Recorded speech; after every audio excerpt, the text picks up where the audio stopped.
नमस्कार, IBC24 UP UK में बहुत स्वागत करता हूं मैं राहुल सौमित्र। आज मोदी सरकार के 3.0 का पहला बजट और निर्मला सीतारमण ने ओवरऑल अपना 7वां बजट देश के लिए प्रस्तुत किया। अब जाहिर सी बात है, इसमें हर राज्य सोचते हैं आसान भाषा में उनके राज्य को इस बजट से क्या मिला उन्हें पता चल जाए। तो पहली बात ये आपको जानना चाहिए कि हमारे देश का ओवरऑल बजट कितने का है, ये मन में प्रश्न होना चाहिए और ये आपको जानना भी चाहिए। तो 60.77 लाख करोड़, आप ये कह सकते हैं कि हमारे देश का बजट ओवरऑल 61 लाख करोड़ का है, ये कह सकते हैं आप। अच्छा, इसमें कितना राज्यों को जाता है, जैसे कि देखिए राज्य सरकारें कहती है ये तो हमारे हक का पैसा है, तो वो आपको एक आंकड़ा बता देता हूं कि 12.47 लाख करोड़, यानी तकरीबन आप ये कह सकते हैं कि 12.5 लाख करोड़ ये राज्यों का पैसा है, वो राज्यों के खाते में जाता है। अब हम आ जाते हैं कि ये पैसा सरकार लाती कहां से है। ब्याज और राज्यों को पैसा देने में, चूंकि ब्याज जो सरकार ने ब्याज ले रखा है और राज्यों को देने में जो उनका बजट है उसका 40% खर्च हो जाता है। कितना प्रतिशत? 40%। बाकी 60% में पूरा देश चलता है। अब हमारे प्रदेश यानी उत्तर प्रदेश को कितना मिला, ये तो आपको जानना है भाई। ये बड़े बड़े अक्षरों में चल रहा है, बिहार को कितना मिला और आंध्र प्रदेश को इस बजट से कितना मिला, लेकिन अपने उत्तर प्रदेश को 2.23 लाख करोड़ फिक्स है। दक्षिण के 5 राज्यों को जितना नहीं मिलता वो अपने यूपी का मिलता है, यानी आप ये मानिए 60 लाख करोड़ में से 2.23 लाख करोड़ वो अपने उत्तर प्रदेश को मिलता है। ये मोटी मोटी बात हो गई। अच्छा, एक बात ये भी है, ये आपको समझना चाहिए, सरकार मुनाफा नहीं कमाती है भाई। वो कोई कंपनी थोड़ी है कि जो मुनाफा कमाएगी। वो योजनाओं और प्रोजेक्ट्स के जरिए फंड्स को इकट्ठा करती है, वो मुनाफा नहीं कमाती, कोई कंपनी नहीं। ये चीज़ इस बजट की खास बात है। और अभी आपके मन में ये सवाल होगा कि वर्तमान में कितने लाख करोड़ का कर्ज है। आप कहेंगे कि IBC24 ने ये तो बता दिया कि हमारा बजट सालाना कितने लाख करोड़ का है। अब ओवरऑल बजट 111 लाख करोड़ का है, यानी जितना हमारा बजट उससे ज़्यादा कर्ज। तो इसमें बहुत घबराने की ज़रूरत नहीं है।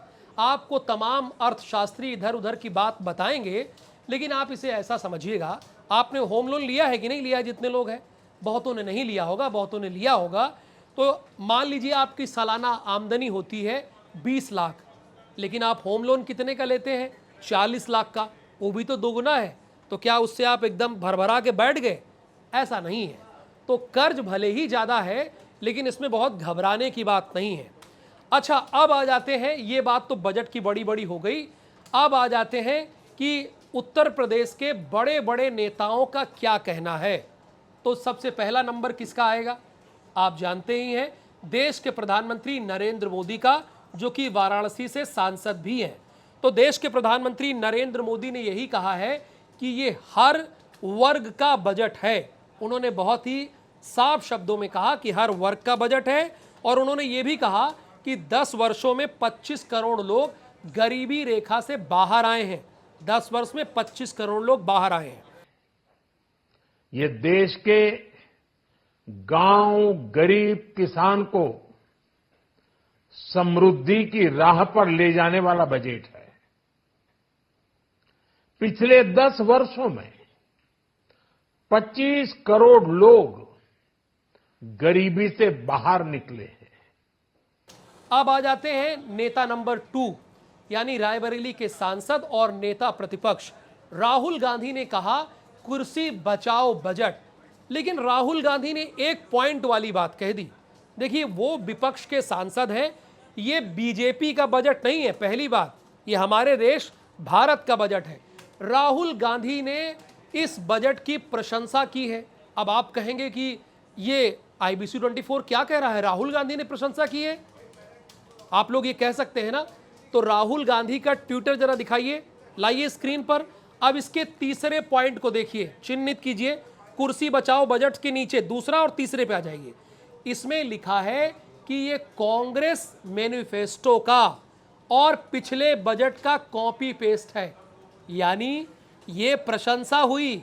राहुल गांधी ने इस बजट की तारीफ की है सीधे सीधे।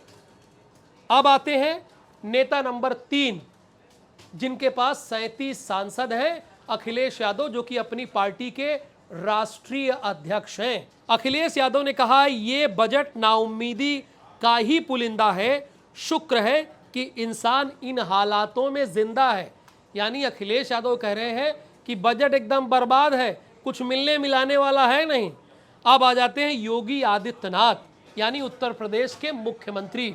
योगी आदित्यनाथ ने इस बजट की तारीफ की है। स्वाभाविक सी बात है, चूंकि वो भी इसी दल से, हालांकि मैं फिर बता रहा हूं ये बजट हमारे देश भारत का है। योगी ने कहा है कि अमृतकाल के संकल्पों को सिद्ध करने वाला बजट है। लाइए योगी आदित्यनाथ की बाइट चलाइए। 140 करोड़ भारतवासियों की आशा, आकांक्षा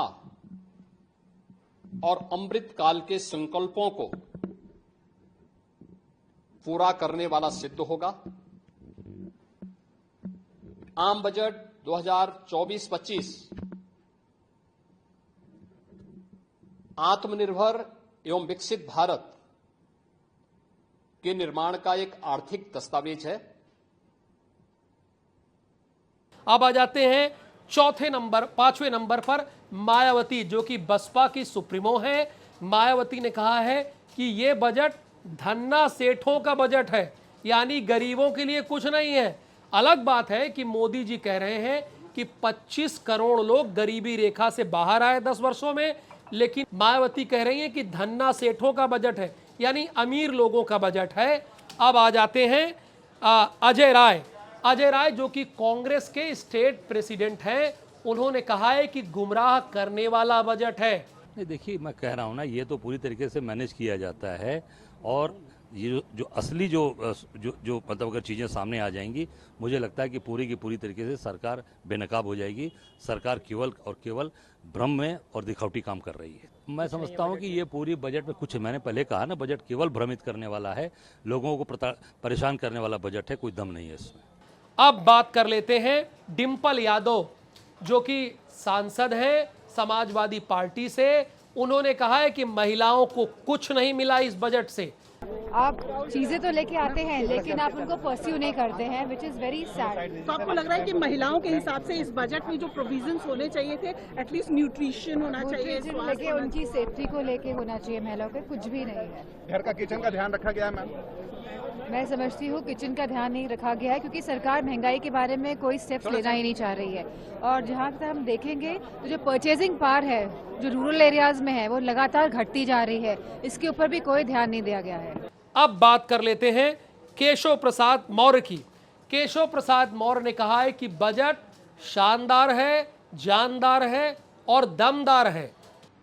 तीसरी बार मोदी सरकार के बाद का बजट शानदार है, जानदार है, जोरदार है, गरीबों के लिए समर्पित है, किसानों के लिए समर्पित है, महिलाओं के लिए समर्पित है, युवाओं के लिए समर्पित है और देश को तीसरी अर्थव्यवस्था बनाने की एक मजबूत नींव रखने का काम किया गया है। शानदार बजट के लिए मैं माननीय प्रधानमंत्री जी को तो बधाई देता हूं और निर्मला सीतारमण जी का अभिनंदन करता हूं। अब आते हैं अवधेश प्रसाद, जो कि फैजाबाद के सांसद हैं। उन्होंने राहुल गांधी की बात को कहा है कि कुर्सी बचाओ वाला बजट है। करीब ये पूरे देश को इग्नोर किया गया है। अयोध्या को इग्नोर किया गया है, उत्तर प्रदेश को इग्नोर किया गया है। उत्तर प्रदेश वो प्रदेश है जिसने 1 दर्जन से ज्यादा देश को प्रधानमंत्री दिया है, देश की राजनीति को बदलता है, देश को राजनीति की दिशा और दशा को तय करता है, पूरी तरह से इग्नोर किया है। और ये कुर्सी बचाने का बजट है, इसीलिए 2 स्टेट को प्राथमिकता दी गई है और पूरे देश को इग्नोर किया गया है। ये भारतीय जनता पार्टी के लिए महंगा पड़ेगा। चूंकि मुस्लिमों की बात भी आनी चाहिए, उनका भी पक्ष आना चाहिए, तो इमरान प्रतापगढ़ी, जो कि कांग्रेस के सांसद हैं, उन्होंने कहा है कि ये बैसाखी बचाने वाला बजट है। मिडिल क्लास को एम्पावर करने की तो कोई बात ही नहीं है। सच्चाई ये है कि ये बजट लोक लुभावन कानों को अच्छा लग सकता है, लेकिन इसमें मिडिल क्लास के लिए कुछ भी नहीं है। ये अपने दोस्तों और अपनी बैसाखी को बचाने का बजट है, इससे ज्यादा कुछ भी नहीं। एक यही पॉइंट है जो उन्होंने कांग्रेस के मैनिफेस्टो से उठाया है, लेकिन उसको भी सही से इंप्लीमेंट करने की बात नहीं की है। सरकारी बजट है, जनता का बजट नहीं है ये। अब देखिए, किसानों की बात भी होनी चाहिए। राकेश टिकैत जो किसान नेता हैं, पूरा देश उनको जानता है और उन्हीं की वजह से सरकार को कानून वापस लेना पड़ा था। उन्होंने कहा कि किसानों को इस बजट से कुछ नहीं मिला। तो बजट दिल्ली के कागजों में उनको ठीक लगता होगा, लेकिन ग्रामीण पृष्ठभूमि पे ठीक नहीं है। इसका ज्यादा लाभ किसानों को नहीं होगा, कंपनियों को जरूर लाभ होगा। जो ऑर्गेनिक और नेचुरल फार्मिंग की बात करिए, वो भी कोई न कोई एनजीओ, कंपनी, कोई संस्था वो इसको लेगी और वो कहेगी कि हम इतने किसानों को खेती करने सिखाएंगे ऑर्गेनिक। ये आएगा, उस पर पैसा चला जाएगा। वो इसका ये देखना कि किस मद में पैसा जाएगा। तो हमने आपको हाईलाइट बताया और जो बड़े नेता हैं उनकी बात को बताया। ये वीडियो कैसा लगा, आपको इस बजट में क्या देखने को मिला और आपको बजट से क्या उम्मीद थी, क्या पाया, वो जरूर हमें कमेंट कीजिए। बहुत धन्यवाद, नमस्कार।